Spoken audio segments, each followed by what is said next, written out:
आज जो है हम पढ़ने वाले हैं वाक्य के बारे में कि वाक्य क्या होता है, इसको समझेंगे और इसके कितने भेद होते हैं इसको भी समझेंगे। एग्जाम में जो है इससे भी क्वेश्चन आया था, 3 से 4 नंबर का क्वेश्चन ऑब्जेक्टिव में इससे भी पूछा था, तो इसको भी हम पढ़ते हैं। सबसे पहले हम समझने वाले वाक्य किसे कहते हैं। लिखा है पदों का व्यवस्थित समूह जिससे वक्ता के कथन का अर्थ पूर्ण रूप से प्रकट होता हो वह वाक्य कहलाता है। मतलब क्या, ऐसा पदों का व्यवस्थित समूह जिससे क्या होगा, जो बोलता है ना उसका जो कथन है वो पूरे तरीके से क्या होता है, प्रकट होता है। उसका कथन का जो अर्थ है ना वो पूरे तरीके से किसी भी वाक्य में प्रकट होगा, उसको क्या बोलते हैं, उसको वाक्य कहते हैं। ठीक है, जैसे यहाँ पे लिखा वाक्य का जो अंग होता है वो 2 अंग होता है। कितना अंग होता है वाक्य का? 2 अंग होता है। एग्जाम में ये पूछ सकता है कि वाक्य का कितना अंग होता है, तो याद रखना कि वाक्य का जो है 2 अंग होता है। जो सबसे पहला अंग होता है वो होता है उद्देश्य। जो पहला अंग होता है वो क्या होता है, उद्देश्य। और जो दूसरा अंग होता है वो होता है विधेय। दूसरा अंग क्या होता है, विधेय। पहला अंग जो होता है वो होता है उद्देश्य। तो पहला अंग जो उद्देश्य होता है हम उसको समझते हैं कि वो उद्देश्य क्या होता है। लिखा है वाक्य में जिसके बारे में कुछ कहा जा रहा हो या बताया जा रहा हो उसे उद्देश्य कहते हैं।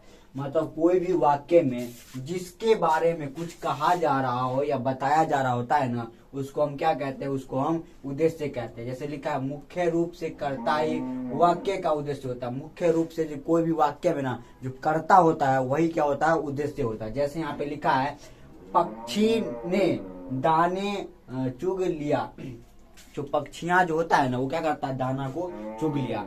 इसमें जो है कर्ता कौन है, पक्षिया है। वो काम कर रहा है, वो दाना को चुगने का मतलब दाना को खाने का काम कर रहा है या गिनने का काम कर रहा है। उसका लिखा है क्या है, गरीब आदमी को भोजन दो। जो मतलब कि जो गरीब आदमी है उसको क्या देने का कार्य हो रहा है, मतलब कि भोजन देने का काम हो रहा है। तो कर्ता यहाँ पे कौन है, गरीब आदमी। ठीक है, गरीब आदमी को भोजन दो। ठीक है, उसके बाद लिखा है क्या कि विधेय क्या होता है उसको समझते हैं। सबसे पहले हम उद्देश्य को एक बार और रिपीट करते हैं। लिखा है क्या, वाक्य में जिसके बारे में कुछ कहा जा रहा हो या बताया जा रहा हो। वाक्य में क्या हो रहा है, जिसके बारे में कुछ कहा जा रहा हो या बताया जा रहा हो उद्देश्य कहते हैं। जैसे कि मुख्य रूप से कर्ता ही वाक्य में क्या होता है, उद्देश्य होता है। ये बात याद रखना है। ठीक है, अब विधेय को समझते हैं। वाक्य में उद्देश्य के बारे में जो कुछ कहा जाता है उसे विधेय कहते हैं। मतलब वाक्य में जो उद्देश्य के बारे में, मतलब पहला था कि किसी के बारे में, जिस वाक्य में जिसके बारे में कुछ कहा जा रहा था, और दूसरा क्या, उद्देश्य के बारे में अगर हम कुछ कहेंगे तो उसको क्या बोलते हैं, उसको हम विधेय बोलते हैं। जैसे लिखा है साधारण रूप से क्रिया ही वाक्य का विधेय होता है। साधारण जो रूप होता है ना उससे क्या होता है, वाक्य में कोई भी जो क्रिया होगा वही क्या होता है, वो विधेय होता है। ठीक है, ये चीज याद रखना है, जो कोई भी वाक्य में जो है वो क्या होता है, क्रिया जो होता है, क्रिया वही क्या होता है, विधेय होता है। ठीक है ना, जैसे यहाँ पे एग्जाम्पल लिखा है क्या, समाचार पत्र में अनोखी घटना छपी है। कोई भी समाचार पत्र होता है उसमें कैसा घटना छपा है, अनोखी घटना छपी है। ये क्या हो जाएगा, ये क्रिया हो गया। ठीक है, हमने इसको ब्लू से इसको ब्लैक से लिखे ताकि आप आराम से समझ सकते हो। उसका लिखा है अतुल साइकिल चला रहा है। जो अतुल है वो क्या मतलब क्या कर रहा है, तो साइकिल को चला रहा है। यहाँ पे चला रहा है वो क्या हो जाता है, वो क्रिया हो जाएगा।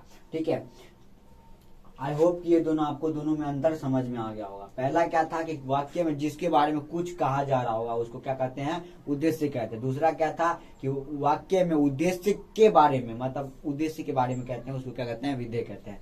ठीक है, अब दिया यहाँ पे वाक्य के कितना भेद होते हैं, वाक्य के 2 भेद होते हैं। वाक्य के भेद प्रमुख आधार पे 2 है। कितने होते हैं, वाक्य भेद के 2 प्रमुख आधार होते हैं। कौन कौन सा आधार होता है, सबसे पहला होता है रचना के आधार पर वाक्य भेद। सबसे पहला कौन सा होगा, रचना के आधार पे वाक्य भेद। और दूसरा कौन सा होगा, अर्थ के आधार पे वाक्य भेद। तो आगे हम पढ़ने वाले हैं रचना के आधार पे वाक्य भेद कितने होते हैं और अर्थ के आधार पे वाक्य भेद कितने होते हैं। तब तक जो है आप यहाँ तक नोट कीजिएगा। अब जो है हम पढ़ने वाले हैं रचना के आधार पे वाक्य के कितने भेद होते हैं, इसको समझेंगे। तो सबसे पहले समझते हैं कि रचना के आधार पे वाक्य के 3 भेद होते हैं। रचना के आधार पे जो है वाक्य के कितने भेद होते हैं, वाक्य के 3 भेद होते हैं। तो सबसे पहला भेद होता है वो होता है सरल वाक्य, सरल या साधारण वाक्य। सबसे पहला जो भेद होता है वो कौन सा होता है, वो होता है सरल या साधारण वाक्य। ठीक है, और इसका जो दूसरा भेद होता है वो होता है संयुक्त वाक्य। कौन सा होता है, संयुक्त वाक्य। और जो इसका तीसरा भेद होता है वो होता है मिश्र वाक्य। तो सबसे पहले जो है हम सरल या साधारण वाक्य दोनों को जो है समझते हैं। सबसे लिखा है जिस वाक्य में एक उद्देश्य, एक विधेय तथा एक ही मुख्य क्रिया होती है उसे सरल साधारण वाक्य कहते हैं। मतलब ऐसा वाक्य जिसमें एक क्या होगा, उद्देश्य होगा, एक विधेय होगा तथा एक मुख्य क्रिया होगा, उसको क्या कहते हैं, उसको हम सरल या साधारण वाक्य कहते हैं। जैसे में लिखा है कल विद्यालय बंद रहेगा। कल जो है विद्यालय क्या रहेगा, बंद रहेगा। इसमें क्या है, एक जो है उद्देश्य है, उद्देश्य के साथ एक विधेय है और एक मुख्य क्रिया भी है। जैसे लिखा है क्या, बाजार खूब सजा है। बाजार जो है वो क्या है, खूब सजा हुआ है। लिखा है किसान खेत जोत रहा है। किसान क्या कर रहा है, खेत जो है वो जोत रहा है। ठीक है, तो इसमें क्या है कि इस ऐसा वाक्य जिसमें एक उद्देश्य होगा और एक विधेय होगा तथा एक मुख्य क्रिया होगा। उद्देश्य क्या होता है ये हम पढ़ चुके हैं, विधेय क्या होता है ये पढ़ चुके हैं, तो आई होप कि आपको इसमें दिक्कत नहीं होगा। अब चलते हैं दूसरा भेद में, जो संयुक्त वाक्य होता है। संयुक्त वाक्य क्या होता है उसको समझते हैं। लिखा है क्या, जिस क्रिया में दो या दो से अधिक समान स्तर के उपवाक्य योगक शब्दों से जुड़कर होते हैं उसे संयुक्त कहते हैं। जैसे कि लिखा है क्या, नेताजी सभा में आएंगे। नेताजी सभा में आए, ठीक है, और सभा शुरू हो गई। जो नेताजी जो था वो क्या हो गया, नेताजी जो है सभा में आए, उसके बाद क्या हुआ, सभा शुरू हो गया। जैसे लिखा है बादल गरजे और वर्षा आ गई। जो बादल है वो क्या हो गया, गरजा और फिर क्या हो गया, वर्षा आ गया। मतलब क्या है कि ऐसा वाक्य जिसमें दो या दो से अधिक समान स्तर के उपवाक्य योग शब्द से जुड़े होते हैं। मतलब ऐसा इसमें दो होगा या दो से अधिक। देखिए इसका और इसका दोनों का आपस में कुछ संबंध बता रहा है कि सबसे पहले नेताजी सभा में आए और उसके बाद सभा शुरू हुआ। अगर नेताजी सभा में नहीं आते तो सभा क्या होता, शुरू होता। अगर बादल गरजा तभी क्या हुआ, बारिश आई। जैसे लिखा है आप चाय पियेंगे या कॉफी। पूछता है कहीं कोई आता है तो आप चाय पियेंगे या कॉफी। ठीक है, उसके बाद पढ़ते हैं इसका तीसरा भेद। जो तीसरा भेद होता है वो होता है मिश्र वाक्य। मिश्र वाक्य क्या होता है इसको समझते हैं। लिखा है जिस वाक्य में एक उपवाक्य प्रधान होता है तथा अन्य उपवाक्य जिस पर आश्रित होता है। ऐसा वाक्य जिसमें एक जो उपवाक्य होगा क्या होता है, वो प्रधान होगा, एक जो वो उपवाक्य होगा वो प्रमुख होगा, उसको और उस पे जो है सारा क्या करेगा, उस पे आश्रित, उस पे सारा निर्भर होगा, उसको क्या कहते हैं, उसको हम कहते हैं मिश्र वाक्य। जैसे मैं यहाँ पे दिया है जब जागो तब सवेरा। जब जागो तब सवेरा, ठीक है। देखो जब जागो तब सवेरा, जो ये जो है इस पे आश्रित है ना, ये किस पे आश्रित है, इस पे। जैसे लिखा जो परिश्रमी है वही क्या है, सफल। जो परिश्रम करता है वही, उसी को क्या मिलता है, सफल। तो लिखा जो परिश्रमी है वही सफल है। मतलब जो उसके बाद लिखा है जिसकी लाठी उसकी भैंस। जिसका लाठी उसका भैंस।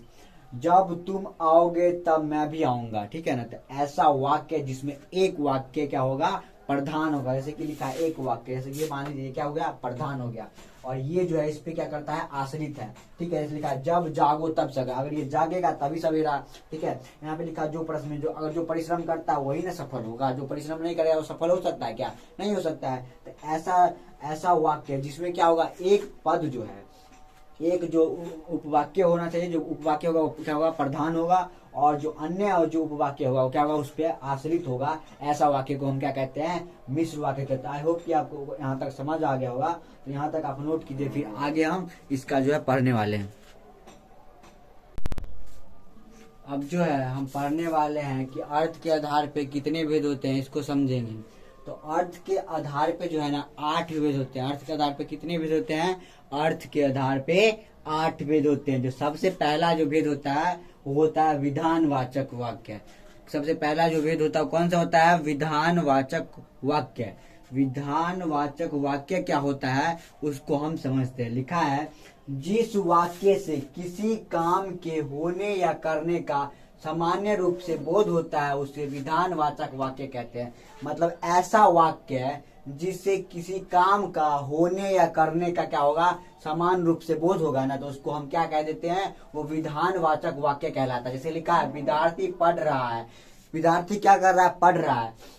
तो विद्यार्थी के द्वारा जो कुछ काम होने का बोध हो रहा है ना, लिखा है सूरज चमकता है, तो सूरज के द्वारा भी कुछ काम होने का बोध हो रहा है। तो लिखा है जिस वाक्य से किसी काम के होने या करने का सामान्य रूप से बोध होगा उसको क्या कहते हैं, विधानवाचक वाक्य कहते हैं। ठीक है, उसके बाद दिया है निषेधवाचक वाक्य। निषेधवाचक वाक्य क्या होता है उसको हम पढ़ते हैं। लिखा है जिस वाक्य से कार्य के न होने का बोध होता है उसे निषेधवाचक वाक्य कहते हैं। मतलब ऐसा वाक्य जिससे क्या होगा कि कोई भी कार्य का होने का क्या होगा, बोध नहीं होता है। ठीक है ना, उसको हम क्या कहते हैं, उसको हम निषेधवाचक वाक्य कहते हैं। जैसे यहाँ पे लिखा है मैं कल विद्यालय नहीं जाऊंगा। क्या लिखा है कि मैं जो है वो कल विद्यालय नहीं जाऊंगा। ठीक है, लिखा है यहाँ मत बैठो। ठीक है, यहाँ मत बैठो। क्या लिखा है, यहाँ मत बैठो।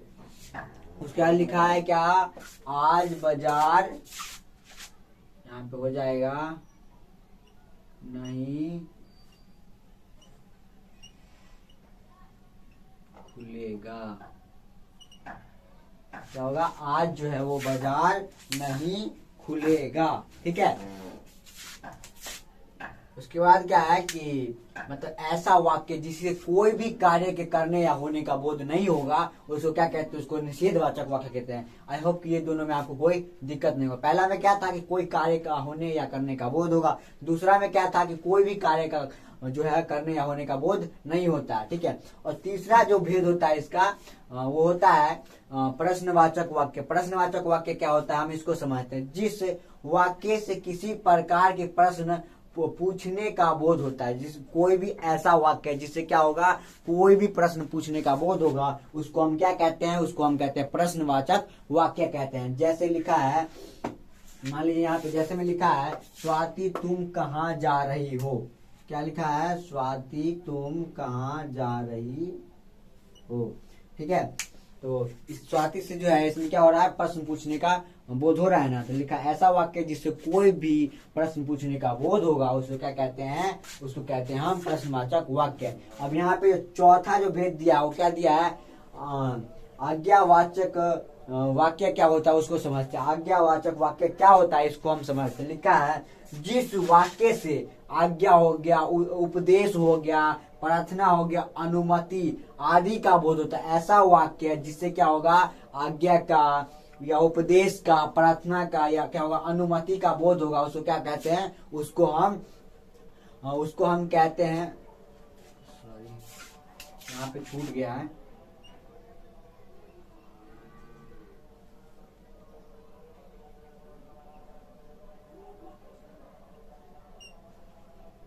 उसको हम कहते हैं आज्ञावाचक वाक्य कहते हैं। ठीक है ना, ऐसा वाक्य जिससे क्या होगा, आज्ञा, उपदेश, प्रार्थना या अनुमति का बोध होता है, उसे क्या कहते हैं, आज्ञावाचक कहते हैं। ठीक है, वहां पे लिखा है क्या, जैसे लिखा है सदा सत्य बोलना चाहिए। सदा क्या करना चाहिए, हमेशा सत्य बोलना चाहिए। ये क्या है, एक उपदेश है। क्या है, एक उपदेश है। ठीक है, लिखा है एक गिलास पानी लाओ। हम किसी से आज्ञा करते हैं ना कि एक गिलास पानी लाओ।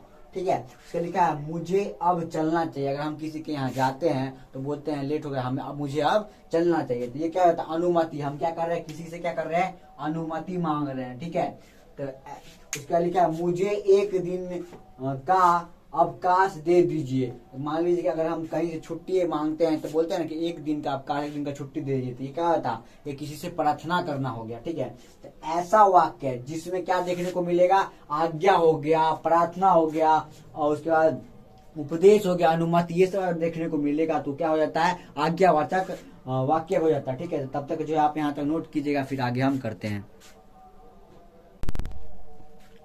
अब जो है हम पांचवा भेद पढ़ने वाले हैं। अर्थ के आधार पर जो वाक्य का जो होता है भेद होता है, उसमें पांचवा भेद पढ़ने वाले हैं। पांचवा जो भेद होता है वो होता है संदेहवाचक वाक्य। संदेहवाचक वाक्य क्या होता है हम इसको समझने वाले हैं। यहाँ पे क्या लिखा है, जिस वाक्य से किसी कार्य के होने में संदेह का बोध, मतलब ऐसा कार्य जिसमें क्या होगा, जिसको होने में क्या होगा, संदेह का बोध होगा, उसको क्या कहते हैं, संदेहवाचक वाक्य कहते हैं। जैसे लिखा है वर्षा होने की संभावना, वर्षा जो है वो क्या है, होने की संभावना, होने की संभावना है, उससे क्या है, संदेह है। होगा नहीं होगा इसका कोई फिक्स नहीं है, क्या है, संदेह है उसमें। जैसे क्या, हो सकता है मैं घूमने चला जाऊं, हो सकता है कि जो मैं जो है वो घूमने चला जाऊंगा, जाऊंगा या नहीं जाऊंगा ये नहीं पता, लेकिन हो सकता है कि जा भी सकता हूँ नहीं भी जा सकता हूँ। तो ऐसा वाक्य है जिसमें क्या होगा कि जब बोलेंगे उसको तो क्या होगा, उसमें संदेह हो जाएगा, किसी कार्य का होने का संदेह हो जाएगा, उसको क्या कहते हैं, संदेहवाचक वाक्य कहते हैं। जो इसका छठा जो भेद होता है वो होता है संकेतवाचक वाक्य। क्या होता है, संकेतवाचक वाक्य। संकेतवाचक वाक्य क्या होता है इसको समझते हैं। लिखा है जिस वाक्य में एक बात या काम का होने का दूसरे बात या काम के होने पर निर्भर होता है। मतलब ऐसा वाक्य है जिसमें क्या होगा कि कोई भी एक काम जो है उसके होने का या एक बात का होने का क्या होगा, बोध होता है, लेकिन उसका जो बोध जो होगा वो क्या होगा, दूसरे जो बात हो गया या काम हो गया उस पर भी निर्भर करता है। ठीक है ना। जैसे लिखा है, जैसे यहाँ पे जैसे में एग्जाम्पल समझते हैं, लिखा है यदि सावधानी बरती जाए तो दुर्घटना रोकी जा सकती है। अगर जो है हम क्या करते हैं, सावधानी को अपनाते हैं तो क्या हो जाएगा, दुर्घटना जो है क्या होगी, रोकी जा सकती है ना। कि पहले अगर इसको करेंगे तो ये संभव है, क्या इसको किए तो ये संभव है, मतलब क्या एक दूसरे से क्या हो रहा है, एक दूसरे पे निर्भर कर रहा है। लिखा जैसे परिश्रम किया होता तो सफलता अवश्य मिलता। जो सफलता है वो क्या मिलता हमको अवश्य। अगर हम मान लो कि कोई परिश्रम करते हैं तो हम क्या मिलेगा, सफलता मिलेगा। अगर परिश्रम नहीं करेंगे तो सफलता नहीं मिलेगा। तो क्या है, ये जो है क्या है, ये जो है क्या इस पे निर्भर है। ठीक है। लिखा है यदि खान पान पर ध्यान दोगे तो क्या होगा, स्वस्थ रहोगे। मतलब खाना पीना अच्छे से खाएंगे तो क्या रहेंगे, हम स्वस्थ रहेंगे। तो ऐसा वाक्य है जिसमें क्या होगा कि एक बात या काम का होने दूसरे बात या काम के होने पर निर्भर करता है। मतलब दूसरा जो बात होता है या काम होता है उसके होने पर क्या होता है, निर्भर करता है। ठीक है। अब जो इसका सातवां जो भेद होता है कौन सा होता है, इच्छावाचक वाक्य। कौन सा होता है, इच्छावाचक वाक्य। लिखा है जिस वाक्य से इच्छा, आशीर्वाद, शुभकामनाएं आदि का बोध हो उसे इच्छावाचक वाक्य कहते हैं। ऐसा वाक्य है जिससे क्या होगा, किसका बोध होगा, इच्छा का बोध होगा, आशीर्वाद का होगा, शुभकामना का होगा। ठीक है। जिस वाक्य में ये सब देखने को मिलेगा वो कौन सा वाक्य हो जाता है, वो हो जाता है इच्छावाचक वाक्य हो जाता है। जैसे में लिखा है विजय भव। क्या अगर हम किसी कोई कहीं जाता है तो बोलते हैं ना कि विजय भव, अगर जीत के आना। ठीक है। लिखा है क्या, ईश्वर करे आप वर्षा आज जो है वो क्या हो जाए, वर्षा आ जाए। मतलब भगवान करे कि आज क्या हो जाए, वर्षा आ जाए। ठीक है। हम क्या कर रहे हैं, इच्छा कर रहे हैं। ठीक है। लिखा है नव वर्ष की हार्दिक शुभकामनाएं। जो नव वर्ष है उसकी क्या होता है, हार्दिक शुभकामनाएं। ठीक है। ये आशीर्वाद हो गया, ये इच्छा हो गया, ये क्या हो गया, हम किसी को शुभकामनाएं दे रहे हैं तो उसमें चला जाएगा। और जिसका आठवां जो भेद होता है विस्मयादिवाचक वाक्य। कौन सा होता है, विस्मयादिवाचक वाक्य होता है। ठीक है। तो इसको समझते हैं कि विस्मयादिवाचक वाक्य क्या होता है। लिखा है जिस वाक्य से विस्मय, हर्ष, शोक, घृणा, प्रशंसा आदि का बोध। ऐसा वाक्य जिससे किसका बोध होगा, सबसे पहले रहता है विस्मय हो गया, हर्ष हो गया, कोई शोक हो गया, कोई घृणा हो गया या प्रशंसा हो गया, ये सब का बोध होगा ना। तो ऐसा वाक्य को हम क्या कहते हैं, ऐसा वाक्य को हम कहते हैं विस्मयादिवाचक वाक्य कहते हैं। क्या कहते हैं, विस्मयादिवाचक वाक्य कहते हैं। यहाँ पे जैसे में लिखा है वाह कितना सुंदर दृश्य है। यहाँ पे क्या लिखा है, वाह कितना सुंदर दृश्य है। मतलब क्या, कोई भी जगह जाते हैं तो बोलते हैं वाह कितना सुंदर दृश्य, अगर अच्छा लगता है तो। लिखा कि ओह बहुत बुरा, किसी के साथ कुछ गलत हो जाता है हम बोलते हैं कि ओह बहुत बुरा हुआ था। ऐसा वाक्य जिसमें अगर ये सब देखने को मिलेगा वो किसमें चला जाता है, वो आपका चला जाएगा विस्मयादिवाचक वाक्य में। तो आपका जो हिंदी जो व्याकरण का जो चैप्टर था जिसका नाम वाक्य था वो यहीं पे खत्म होता है। अगर आपको वीडियो अच्छा लगा है तो अपने फ्रेंड को जरूर शेयर करें।